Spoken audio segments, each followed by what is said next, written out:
Vas a escuchar contenido extra del reportaje Saludos Cordiales. Son detalles de esa historia que los entrevistados han contado pero que se han quedado fuera del guión final de los episodios. Y sin embargo, me parece interesante que puedas escucharlos. Saludos Cordiales. Contenido extra. Por la dificultad de conseguir la entrevista y por lo llamativo de su testimonio, hemos decidido que uno de los extras del episodio 3 de Saludos Cordiales sea la entrevista completa a Álvaro Pérez.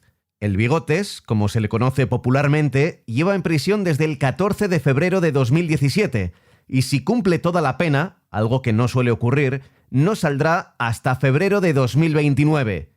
Desde que entró en la cárcel no ha concedido ninguna entrevista, pero hace unos meses recibió nuestra propuesta para hablar de una etapa de su pasado no muy conocida, los años en los que fue técnico de sonido de José María García en Antena 3 Radio. Las cárceles, o centros penitenciarios en lenguaje oficial, han estado selladas a visitas hasta hace muy poco por la pandemia, pero una vez que se han vacunado a los presos o a los internos en el lenguaje oficial, fue más sencillo conseguir un cara a cara con Álvaro Pérez. No lo reconozco cuando aparece en la habitación, con ropa de deporte, sin bigote, en forma y, como me insiste varias veces, con 26 kilos menos. Me enseña una foto de carné que le hicieron al entrar. Parece otra persona.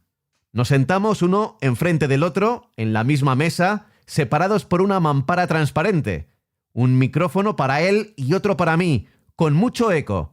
Pero se oye bien teniendo en cuenta que estamos dentro de la cárcel. Por la ventana entra el sonido de los solitarios campos que rodean la prisión de Valdemoro.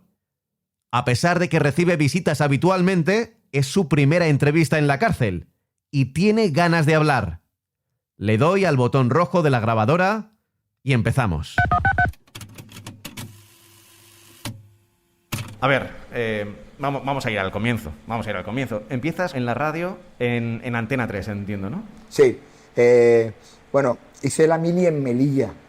Y en Melilla se me ocurrió hacer un programa de radio con un grupo de compañeros para una sección que se llamaba RES, que era Recreo Educativo del Soldado. Y hacíamos un programa de radio que se llamaba Vidilla en las Ondas, y lo hacía con profesionales de la radio, que todos ellos ya habían trabajado en radio durante años. Y entonces Juan Carlos Calle, que era técnico de Luis del Olmo en De Costa a Costa en Barcelona, me enseñó una profesión preciosa, que era técnico de sonido.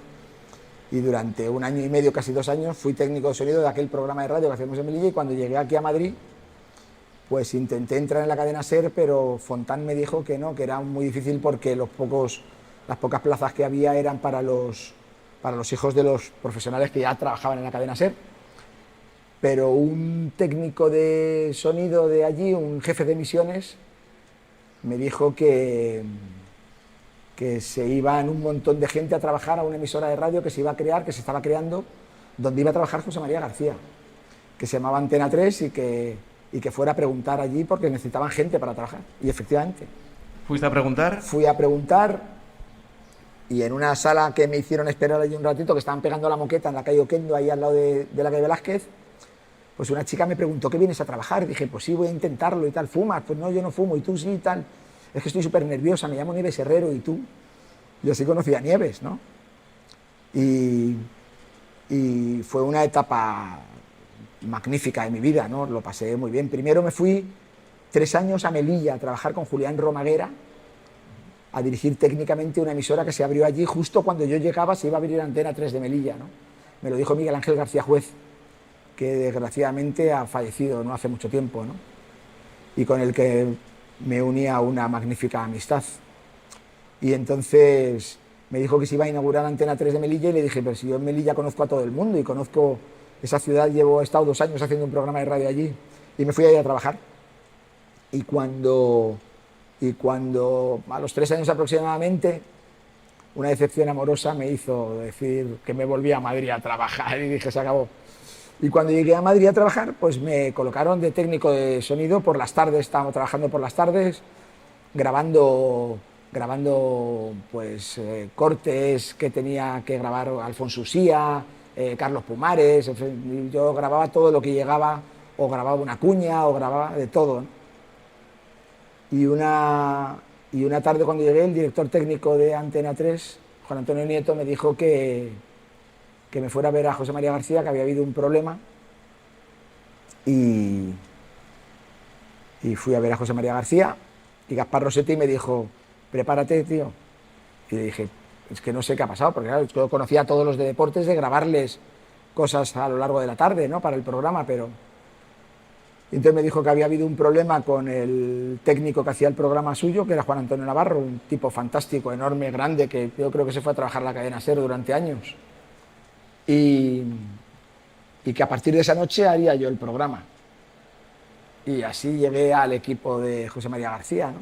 ¿Y cómo es eso de ser el técnico de García? Porque García en aquella época, por lo Era que Dios. he podido saber, era Era Dios. Era Dios. O sea, tú eras el responsable de que Dios se escuchara por todo el país. Pues era que los primeros días, recuerdo la primera noche, como si fuera hoy, y me sudaban la palma de las manos, tenía servilletas, porque dije, voy a mojar la mesa de sonido, la voy a mojar y se va a liar aquí la grande.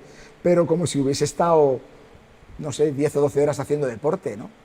Era una responsabilidad brutal porque era la máxima audiencia que había en este país y era bueno, pues una responsabilidad brutal, ¿no? Hacer que saliera bien técnicamente su programa, porque además había muchas conexiones, muchas llamadas, muchas entradas y salidas, montones de cuñas de publicidad, porque ahora los técnicos tienen un ratón, una pantalla de ordenador y meten un bloque de 20 cuñas y no pasa nada, se quedan fumando su cigarro. Antes teníamos cartucheros, ¿no? Y venían los bloques de publicidad, eran cartucho a cartucho. Y teníamos ahí 5 o 6 cartuchos, o sea, 5 o 6 cartucheros, y había que meter cuñas y cuñas y cuñas y cuñas, y no podías fallar en nada, ¿no? En nada. Y él además generaba tensión, ¿no? O sea, él sabía perfectamente cómo hacía su programa, ¿no? Y entonces él siempre ha hecho su programa no lo ha hecho con un micrófono como lo hace casi todo el mundo. Él llevaba microcascos, ¿no? Él llevaba unos cascos con un micrófono incorporado y un cable de 5 o 6 metros. El estudio estaba casi siempre a oscuras y una luz cenital que le iluminaba a él, ¿no? Era muy teatral, muy intenso y luego tenía prohibido que habláramos entre nosotros. O sea, estábamos Ernesto López Feito, Gaspar Rossetti, Eduardo Torrico, Andrés Montes. Estábamos todos en el control viendo su programa, Fernando Soria, todos los que hacían su programa, y nos poníamos la mano en la boca cuando hablábamos para cualquier cosa, para que él no viera que se nos movían los labios, ¿no? Porque se cabreaba, se ponía de muy mala leche si veía que estábamos hablando entre nosotros, ¿no? Tú tienes mucha vida, pero ¿has vivido algo parecido a las broncas de García? Sí. Vamos a ver, a mí me ha echado un par de ellas potentes. O sea, yo recuerdo el día que me despedí, que dije que me iba a trabajar a otro sitio y me despedí en la radio. Mi último día de trabajo fue el día que se mató en un dramático accidente de coche Guruceta, el árbitro, que era uno de los mejores amigos de José María García. Y aquel día fue trágico para José María García. Y hubo un problema tal, él pensó que había sido yo tal, y me echó una bronca, y yo me la tragué entera, pero me echó una bronca que, o sea, José María García te tira un cenicero de cristal a la pecera y se queda exactamente igual que estaba, ¿eh? O sea, te quiero decir, y broncas he visto unas cuantas a todos, gente que ahora tiene cargos muy importantes en medios de comunicación, le he visto echar broncas muy potentes, muy potentes. Ya te digo que son directores de periódicos, directores editoriales de medios de comunicación, que antes eran simplemente, bueno, los que mandaban a diario las crónicas, pues desde Galicia o desde Zaragoza o tal, te puedo decir nombres, pero te quiero decir, no es necesario, pero que ahora dirigen o han dirigido medios de comunicación y directores editoriales en cadenas de medios de comunicación importantísimas, ¿no?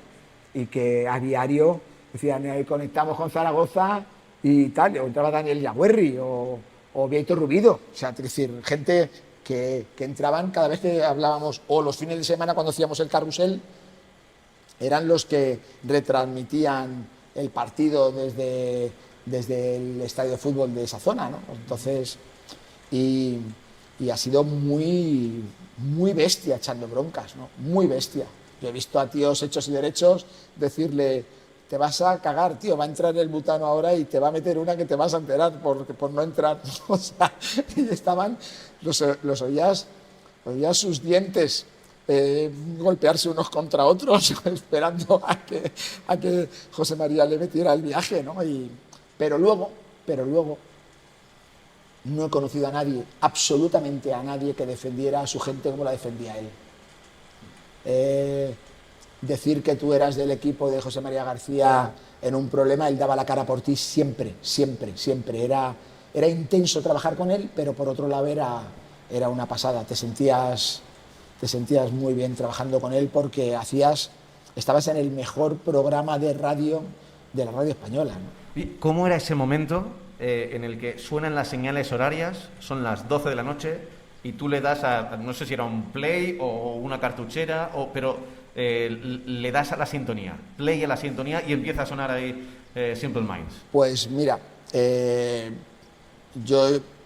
acabábamos el informativo y yo ya iba recibiendo, me iban trayendo Fernando Soria, Gaspar Rossetti, Eduardo Torrico, me iban trayendo ya las entrevistas que iban a entrar, si había alguna grabada o todo lo que iba, me traían la escaleta del programa y yo ya estaba preparado a mí me pasaba los trastos el técnico que hacía el informativo de la noche. Y entonces me sentaba, preparaba, entraba en sondaba su sintonía, entraba en el estudio, me saludaba, se ponía sus cascos, yo respiraba profundamente y decía: Alvarito, eres capaz de hacerlo. Y empezábamos, pero cada noche, porque además él siempre me llamaba Alvarito, y entonces solamente los fines de semana, cuando hacíamos el carrusel, él decía al mando de los hilos microfónicos: don Álvaro Pérez, Alvarito, el hombre de las corbatas, me ha llegado a decir, porque yo siempre iba con corbata, ¿no? Y entonces, en fin, pero siempre respiraba profundamente porque es como entrar en un quirófano, ¿no? Era intenso, todo era intenso con él, ¿no? Y sobre todo era la responsabilidad de saber la cantidad de millones de personas que te escuchaban, ¿no? Y entonces tú eras el responsable de que todo lo que ese hombre hacía saliera como tenía que salir, ¿no? Entiendo que eras técnico de la noche, de Super García, pero también del programa de fin de semana que en Antena 3 creo que se llamaba Deportes en Antena 3. Sí, el carrusel que hacía, sí. El carrusel, sí. ¿Era muy distinto hacer un programa de otro? Mucho, porque en un programa normal por la noche a lo mejor había 2 o 3 llamadas de teléfono y entonces pues tú llamabas al teléfono tal, lo pasabas a la mesa y le decías a la persona que iba a entrar: por favor, me cuenta usted del 1 al 5 que quiero ver cómo recibo su voz, tal. Pues a lo mejor le teníamos que decir en alguna ocasión: le vuelvo a llamar, que no se oye bien porque la línea no estaba limpia y tal, pero eran 3 llamadas. Pero ahora me imagino que todo ha cambiado con la modernez de la técnica, ¿no? Pero antes teníamos un aparato lleno de cables. Tú es que eres un crío, tú eres muy joven, tú eres un bebé. No tanto. No, pero yo voy a cumplir este mes que viene 59 años. Entonces, se llamaba Conrex, aquel aparato, si no recuerdo mal, y entonces había que conectar todos los estadios.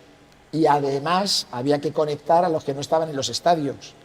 Y a lo mejor teníamos 30 o 40 conexiones, ¿no? Entonces, eso, más lo que suponía cuando llegaba el jefe de emisiones, Pepe Bedia o Enrique Bañuls, que te llegaban con paquetes sujetados entre sus manos y la barbilla de 40 o 50 cuñas. Y entonces José María García te hacía este gesto, que para quien no nos vea es el gesto del dinero, y eso significaba publicidad. Y entonces entraba la publicidad y no podías fallar, porque como fallaras en una cuña, te colgaba, te mataba José María García, ¿no? Y entonces para él era lo más sagrado del programa, la publicidad, ¿no? Era más importante la publicidad que una conexión. O sea, que la gente que se dejaba el dinero en su programa porque confiaba en su programa y le daba su confianza en sus negocios, en sus empresas, que se quedaran satisfechos, y entonces para él era fundamental que esa publicidad saliera magníficamente bien, ¿no? Y entonces pues era hacer el carrusel los fines de semana, era tremendo. Y luego además, fíjate, yo el otro día pensando en esta charla que vamos a mantener tú y yo, que por cierto, felicidades, porque hay gente que lleva intentando mucho tiempo conseguir una entrevista conmigo aquí y no lo han conseguido, y entonces... ¿Cuántas entrevistas has dado desde que estás aquí? Ninguna. Esta es la primera. No, llevo 4 años y medio aquí y no he concedido ninguna porque no me han dejado conceder ninguna entrevista. Entonces, que sepas que eres un campeón, que lo sepan tus jefes y que lo sepa todo el mundo, que lo has conseguido. O sea, que felicidades, Pablo. Pues el otro día, recordando, los fines de semana había algunos días que se traía a su hijo Pepe, al que he tenido infinidad de veces en mis rodillas mientras que hacíamos el programa. Y era muy travieso de pequeño. Ahora le veo y es un tipo fantástico, tiene un aspecto de gentleman cojonudo, ¿no? Pero Pepe era un cabrito de pequeño y estaba corriendo. Y los técnicos de emisiones que estaban por allí estaban súper jodidos porque corría para arriba, para abajo, y José María García se ponía muy nervioso, ¿no? Y cuando lo tenía yo en mis rodillas, el tío se calmaba y yo le explicaba cosas y tal. Y ahora fíjate, Pepe, que tu padre se está poniendo de mala leche y tal. Y Pepe era muy travieso, y pues hemos pasado tardes muy, muy entretenidas con Pepe porque era muy cabrito. Con Pepe ha salido, creo que muy a su pesar, en el podcast, en el reportaje, sí. Porque José Ramón de la Morena, en un momento dado, cuando Pepe es becario ya en COPE, ya no estabas, y ya es mayorcito, y se ha sacado la carrera de periodismo, le dio mucha caña a García por haber enchufado a su hijo en el equipo de deportes de la COPE. Porque en aquel momento... Es cojonudo. Aquí enchufa cualquiera a su primo, y ahora le da caña a un tío porque enchufa a su hijo, como para no enchufarle. O sea, en fin, bueno. Que en aquel momento, mira, vamos a pasar ya a ese capítulo. Tú supongo que esto ya lo viste desde fuera, la rivalidad García de la Morena, porque tú ¿cuándo dejas a García? Yo estuve desde el año 81, creo, aproximadamente, sí, el 81 hasta el 88, así creo. Ajá. 87. Que es justo más o menos cuando empieza el larguero. Empieza en el 89. Sí, porque yo no viví. Creo que Ernesto López Feito se va con De la Morena, ¿no? El equipo que estaba con José María García, el equipo, yo lo que consideraba equipo eran los que realmente pasaban la tarde con él algunas mañanas, y era su equipo más reducido, su equipo más íntimo, ¿no? El bestia. Pues era Gaspar Rossetti, Eduardo Torrico, Fernando Soria, que hacía el programa los viernes, y... Javier Ares, que es el que hacía la Vuelta Ciclista España, ¿no? Para José María García, estaba con José María, eran los dos que se repartían la Vuelta, ¿no? Y tenían una audiencia brutal porque era fantástico escuchar la Vuelta, ¿no? Oye, la Vuelta, vamos a hablar de eso, de la Vuelta, que precisamente el episodio es sobre la Vuelta Ciclista España y lo que hacían los técnicos. La estrella de la Vuelta era Balduque. Balduque era quien dirigía la Vuelta a España, o sea, Balduque era el número 1. Yo creo que mandaba más que José María García Balduque, porque como además... No sé quién es más bajito, si Balduque o José María García, porque a Balduque hace muchos años que no le veo. Le vi en la cadena SER un día que fui a ver a un amigo y tuve la oportunidad de darle un abrazo. Y Balduque es un tipo que todo lo que tiene de grande por fuera lo tiene de grande por dentro, ¿no? Como técnico no tenía precio. O sea, Balduque estuvo con José María García, pero podía haber estado con quien fuese, porque Balduque era el número 1 en este país en esa época, ¿no? Entonces, la Vuelta era intensa, era muy intensa, porque te digo lo mismo, ¿no? Para que te hagas una idea, el ir en moto en la Vuelta suponía, por ejemplo, pues que tú ibas a un tío que pegaba tu espalda con su pecho, no pegaba tu espalda, pero con su espalda, iba al revés, ¿vale? Y entonces tú en el casco llevabas en un oído, en una oreja, con el casco puesto, llevabas Radio Vuelta, y con un interruptor en el otro oído tú llevabas el alta de Antena 3 o las órdenes de José María García. José María García iba en el helicóptero muchas veces, o iba en un coche, y entonces él te daba las órdenes Y entonces tú tenías que estar pendiente para cuando entráramos en los informativos. Te acabo de hablar de Balduque, pero muchas veces yo me pregunto, cuando veo el Club de la Comedia o veo monólogos en televisión de humoristas que hay ahora fantásticos, ¿no? Veo a Leo Harlem, que es el número uno, pues muchas veces me pregunto, digo, ¿y Julio? ¿Julio por qué no está haciendo monólogos? Julio Menayo era el crack. O sea, Menayo y Balduque eran pareja, de hecho. Y entonces, para quien no los conozca, que piense en un tío que mide 2 metros y en otro que mide, pues, lo que medía José María García. Y entonces, eran pareja, de hecho. Menayo y Balduque no podían ir el uno sin el otro a ningún lado. Y entonces, era una familia. Hacer una vuelta con José María García era tremendo, tremendo, tremendo. Aparte de lo que era verle llegar a las ciudades, la gente. Es que nadie se puede imaginar lo que era José María García en esa época. Es impensable.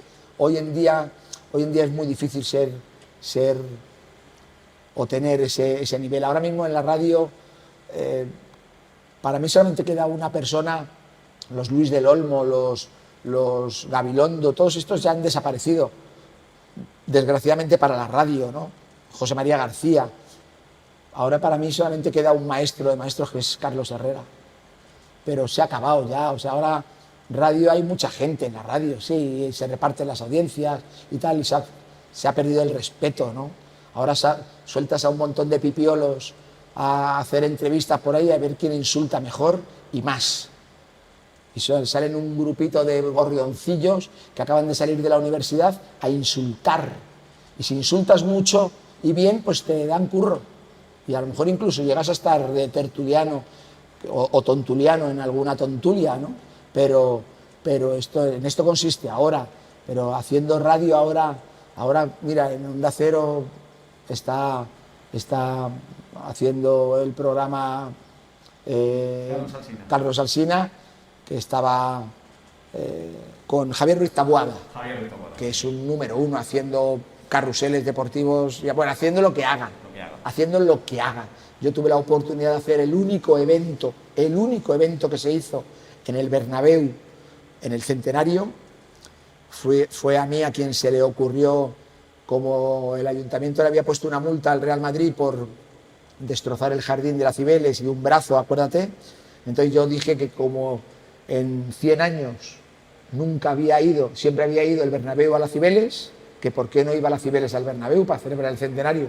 Y eso le gustó mucho a Florentino y construimos una Cibeles que la metimos por el centro del estadio, por el aire, con un helicóptero. Metimos la Cibeles y construimos una Cibeles a escala 00, a escala real. Y quien presentó ese evento en el centro del Bernabéu, con el Bernabéu reventado, fue Javier Ruiz Taboada. Mira, se me pone la carne de gallina, porque creo que es un crack, ¿no? Y entonces Eduardo Alsina, pues es un tipo fantástico, ¿no? Pero no son como los del Olmo, son como... Y luego, pero mira, yo te voy a poner un ejemplo, y sé de lo que te hablo, porque te puedo enseñar 400 cicatrices en mi cuerpo. José María García, que la gente se preguntaba, a mí me preguntaba la gente, oye, ¿cómo se entera José María García de lo que ha hecho un tío en Santander, de lo que ha hecho un árbitro allí después del partido, de lo que ha hecho fulano, de lo que ha hecho un directivo de la federación o tal o cual? José María García tenía montones de personas, de periodistas, de gente por todas las ciudades de España preguntando, investigando, iban a un lado, iban a otro. José María García además los cuidaba, o sea, se preocupaba de que tuvieran su sueldecito, de tal, de cual. Aquí ahora mismo, en un programa de radio, en un programa de televisión, en una tontulia, llega un tipo y dice, me han contado que no sé qué tal, y se da la noticia.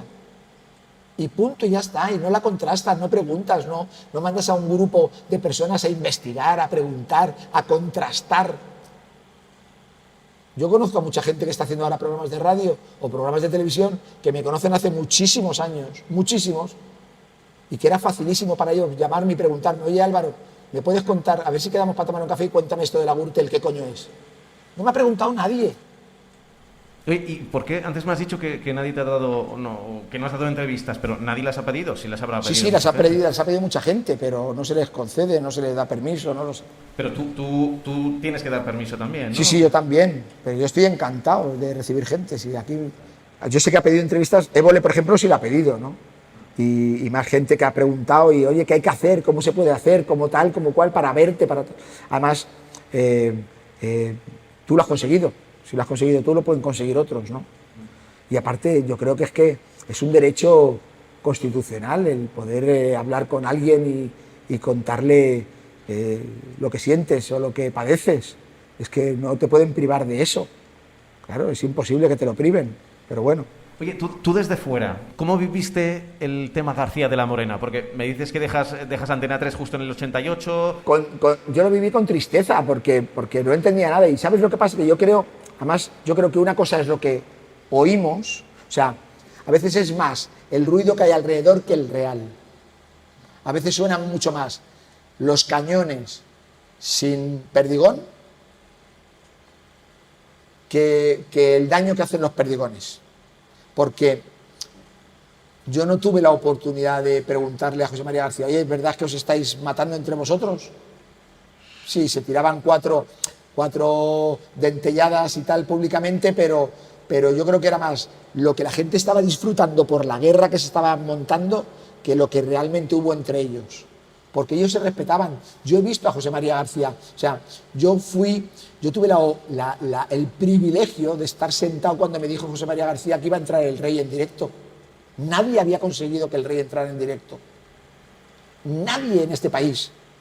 Y entró el Rey en directo.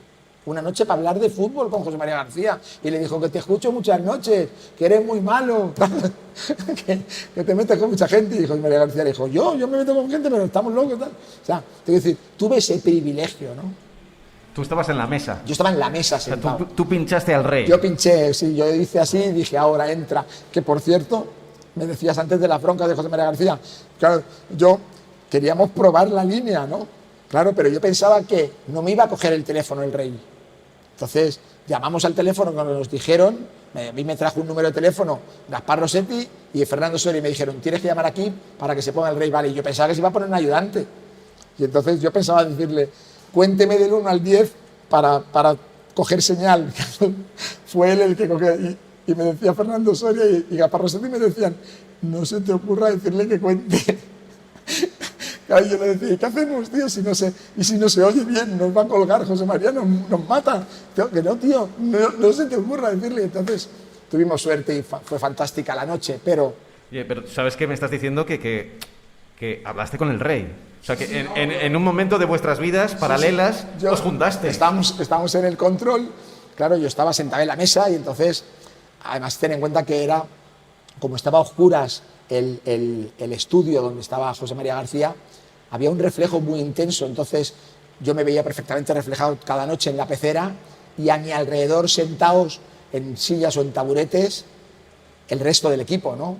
Y entonces todos nos hablábamos poniéndonos la mano, como te contaba antes, entonces, tío, mira, cuidado, no sé qué, tal, el butano quiere, José quiere esto, José quiere lo otro, tal, cual. O sea, te quiero decir, era muy bestia todo, ¿no? El momento, todo. Y entonces, claro, pues yo dije, buenas noches, le llamo del programa de José María García que queríamos entrar con su majestad el Rey. Hola, ¿cómo estáis? Soy yo, claro.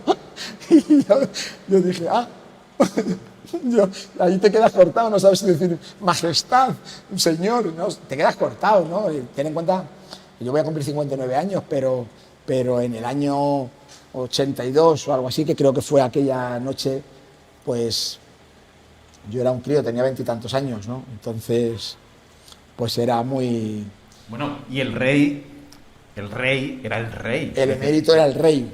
Era el Rey en los 80, recién el 23F acaba de ocurrir, era como el héroe de la democracia. Era el pedazo de rey, sí. Era todo un rey con todo... Ya me has dicho que lo veías un poco como que realmente no te creías que hubiera tanto... o sea, que ese ruido mediático no era real entre García y de la Morena. Sí, porque yo sé que José María García, Luis del Olmo lo respetaba mucho y de hecho ahora mismo yo sé que, por ejemplo, Carlos Herrera Luis del Olmo y José María García quedan para comerse una paella y se ríen y hablan. Y si escuchas el programa de Carlos Herrera, todos los viernes con el grupo Risa, pues se meten con José María García de broma y tal, ¿no? ¿Tú escuchas al grupo Risa? Sí, lo escucho. ¿Qué te parecen? Fantásticos. Sí, fantásticos. Sí. Fantásticos. ¿Aquí podéis escuchar la radio? Sí. ¿Pero tenéis horas o cuando queráis? No, cuando queramos. Sí. No, es que, ¿sabes lo que pasa? Que la gente, no vamos a hablar de la cárcel hoy porque no procede, pero la gente piensa, la gente no sabe lo que es la cárcel. La gente no se puede ni imaginar lo que es la cárcel. No lo sabe nadie. Tú cuando pasas, que probablemente, Pablo, has pasado 1000 veces por una cárcel y la ves la torre, ves la cárcel y piensas en lo que ves en las películas o en los reportajes de Discovery. No tiene nada que ver la cárcel con lo que realmente es la cárcel, ¿no? Entonces, sí, vemos la tele, tenemos televisión en las celdas y la radio, y podemos escuchar la radio y tal. Lo que no podemos es tener ordenadores o teléfonos móviles, pero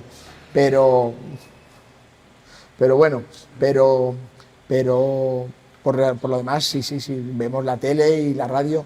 Yo lo que pasa es que no veo programas que me agredan psicológicamente. Y entonces veo mucho reportaje, veo documentales de la 2 y de Discovery Channel ¿Y el fútbol? Y de la otra. ¿Veis el fútbol? No me gusta el fútbol. Ah, ¿no te gusta el fútbol? No me gusta el fútbol nada. De hecho, una anécdota cojonuda es que una noche hacíamos el programa y me dijo García que estaba Butragueño en el plató y que le abriera, en el estudio, que le abriera el micrófono y se lo abría, creo que era Mitchell, porque estaban los dos. Y entonces me dijeron todos, a ver, tío, joder, no sabe quién es Butragueño. Y dije, últimamente, pues no, la cara no se la pongo ahora mismo, ¿no? No me ha gustado el fútbol jamás. Soy del Atlético de Madrid por motivos sentimentales. Tuve un tío mío, era Eugenio Leal, el que jugó en el Atlético de Madrid mucho tiempo, ¿no? ¿Qué tiempos? Sí, qué tiempos. Tú dejas la radio, pero sigues escuchando la radio. ¿La escuchas Sí, ahora sí, y la escuchabas antes? O sea, tú has seguido a García también. Ahora escucho, algunas noches escucho la COPE. ¿El partidazo? Escucho a Juanma. ¿A Juanma Castaño? Sí, Ajá. sí, porque me hace mucha gracia, ¿cómo se llama? El que hace el carrusel con Pepe Domingo Castaño. ¿Paco González? Paco y el Lama, ¿no? Paco y Manolo, claro. Sí, Manolo Lama, me río mucho con él. Creo que es muy exagerado en todo y me encanta. Y luego creo que Juanma Castaño hace un programa muy poco agresivo, muy entretenido, muy amable, y cuando dan caña sin ofender, ¿no? Sin agredir. No llevan un palo con pinchos en la punta, ¿no? Y creo que es muy entretenido, porque además te voy a decir una cosa, cuando José María García hacía ese programa que hacía, del que estábamos hablando en esa época, Pablito, Pablete, Javierito Tururú, que le llamaba al ministro Solana, Javier Solana, que le decía Javierito Tururú, que por cierto, cuando decía Javierito Tururú, mira, José María García, sus pantalones de los trajes eran trajes hechos a medida y no llevaba bolsillo americano. O sea, no llevaba bolsillo inglés, llevaba bolsillo americano así, en horizontal, no en vertical, el bolsillo. Entonces él se metía las manitas así. Y entonces hacía el programa paseando por el estudio y hablando a oscuras. Y había que seguirle, porque a veces no sabía si se callaba. Y entonces él hacía el programa. Y cuando decía Javierito Tururú, él me miraba a mí a los ojos, por eso se cabreaba cuando me hablaban o yo hablaba, porque era como si me estuviera contando a mí o a Gaspar Rossetti o a Eduardo Torrico, nos miraba a los ojos a nosotros y por eso era tan intenso, porque la gente me preguntaba, es que parece que me cuenta a mí el programa, claro, es que él estaba mirando a los ojos de alguien. Y entonces esto en comunicación, cuando hablas en público, das una conferencia en público, siempre te dicen los expertos que tienes que mirarle a los ojos a las personas para que llegue más, ¿no? Bueno, pues él nos miraba a los ojos y entonces cuando decía Javierito Tururú, hacía así, Javierito Tururú, y hacía el gesto de Tururú. Con la mano en la nariz. Con la mano en la nariz. Y era muy...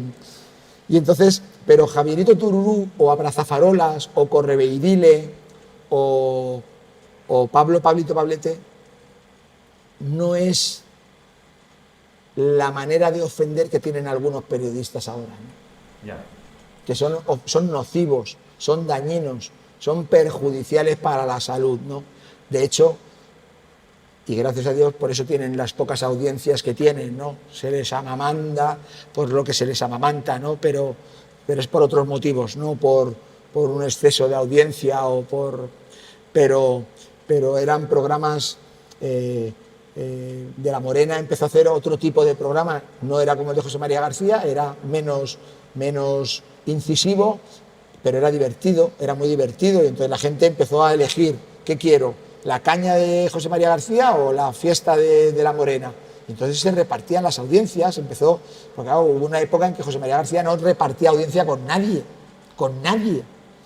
pero aquí, que es por lo que hablábamos, procuro no ver programas que me agredan psicológicamente, ¿no? Porque escucho mucha sandez, mucha estupidez, escucho a mucho desinformado, ¿no? Por eso te digo que procuro ver documentales y alguna película interesante que no hayan repetido 500 veces, ¿no? Pero por lo que veo por tu ropa, aquí haces deporte. Mucho. ¿No? He perdido 26 kilos y estoy hecho un toro, como puedes ver. Oye, has mantenido, entiendo, contacto con García, ¿no? Con García le vi hace como un par de años antes de entrar aquí, le vi en un club de golf. Yo estaba en el restaurante con un abogado y con un periodista y le saludamos. Me dijo que cómo estaba, que a ver si hablábamos, que le llamara, pero no lo hice, no le llamé. Le debería haber llamado, pero no le llamé. Puedes aprovechar este podcast también para decirle algo. ¿Qué le diría a José María García? Que gracias por los años y por los momentos que me hizo vivir, que no los voy a olvidar jamás y que disfrute mucho ahora de todo lo bueno que seguro que le está dando la vida, porque putadas la vida nos da a todos, ¿no? Desgraciadamente, esto es un rosal, ¿no? Para coger una rosa cojonuda te tienes que pinchar 6 veces, ¿no? Pues ahora me imagino que tiene nietos y que disfrute mucho y que se lo pase bien y que se coma muchas paellas con Carlos Herrera, ¿no? Y poco más, y que pase una época fantástica con él, ¿no? Pero no se puede dar marcha atrás a la manivela. Ya. ¿Cuánto te queda aquí? Mucho. ¿Lo cuentas? No, procuro olvidarlo. O sea, no haces planes para después. No. Que pase cuando tenga que pasar y al ritmo que tenga que pasar. Sí. Y ya veremos. Claro, estaba pensando yo en García. He aprendido mucho de José María García haciendo este reportaje, porque claro, hay cosas que yo le conozco más o menos de las veces que he ido a Marca y tal, pero mínimamente, no como vosotros. Y yo sé que esta entrevista, a ver, a mí me la han concedido porque solo vamos a hablar de José María García. Solo vamos a hablar. Y de hecho no puedo salirme del guión. Aunque, a ver, contigo podría hablar de cualquier cosa, pero luego no podría... ¿Sabes lo que pasa, Pablo? También te voy a ser sincero. He escrito un libro que cuando lo saque probablemente me quieran volver a meter aquí. pero vamos a ser caballeros los dos y vamos a respetar las normas, porque ya te digo que si habláramos de otras cosas, entonces tendrías que o bien pasar aquí un par de semanas durmiendo, lo cual no te aconsejo, o tendrías que venir durante 2 o 3 semanas todos los días en sesiones de mañana y tarde, ¿no? Pero estoy convencido que si García te estuviera haciendo esta entrevista, García se saltaría el... Sí, que no te quepa la menor duda. Que no te quepa la menor duda que se la saltaría. Sí, estoy convencido que se la saltaría. Y yo llevado por su valentía. Mira, yo recuerdo una noche que también no se me olvidará jamás, que García había habido un problema una tarde con los Ultrasur del Bernabéu y se fueron todos a ver a José María García porque José María García los llamó panda de malnacidos, dijo que no tenía ninguno partido de nacimiento porque no sabía quién era su madre, ¿no? O sea, las barbaridades que les dijo. Y se metió él solo en el estudio porque querían llamar, Fernando Soria y tal, y Gaspar Ostetti querían llamar a la policía, y dijo que ni hablar, que no llamara a nadie a la policía, y se metió en el estudio él solo con 15 o 20 Ultrasur, y le dijo, a ver, ¿qué coño pasa a vosotros? Sois una banda de hijos putas, ¿tú te crees que se puede ir rompiendo cristales y retrovisores y coches y a la gente, ¿estáis locos vosotros? Y liar la que habéis liado. Y se quedó como Dios, no se asustó ni se amilanó, no, es que tal, es que cual. Y al final tragaron todos, le escucharon, se llevaron una bronca de puta madre y se fueron. Y eso solamente lo hace él. Porque la gente decía, no, es que hace eso porque se esconde ahí en la radio, insulta a uno, insulta, pero cuando los tiene delante, no. Mira, yo le he visto a José María García abrir una noche el programa y decir, buenas noches y saludos cordiales. Anoche, fulanito de tal nos mentía. Anoche, fulanito de tal era un cobarde. Anoche, fulanito de tal era un malnacido. Anoche, fulanito de tal mintió porque dijo esto y era mentira. Hoy tenemos las pruebas, hoy tal. Fulanito de tal se ha reído de su club, se ha reído de tal. Fulanito de tal, buenas noches, fulanito. Y se lo ha dicho mirándole a los ojos. Y fulanito estaba ahí sentado que no le quedaba cuello ya. Peor que una tortuga. Blanco. Sí. No, mira, es que no, mira qué miro, a ver, qué miro. Es que acaso no es verdad esto y esto y esto y esto. O sea, te quiero decir, José María García le daba lo mismo tenerle delante que no tenerle. Se lo decía exactamente igual. Exactamente igual. Entonces, por eso era único.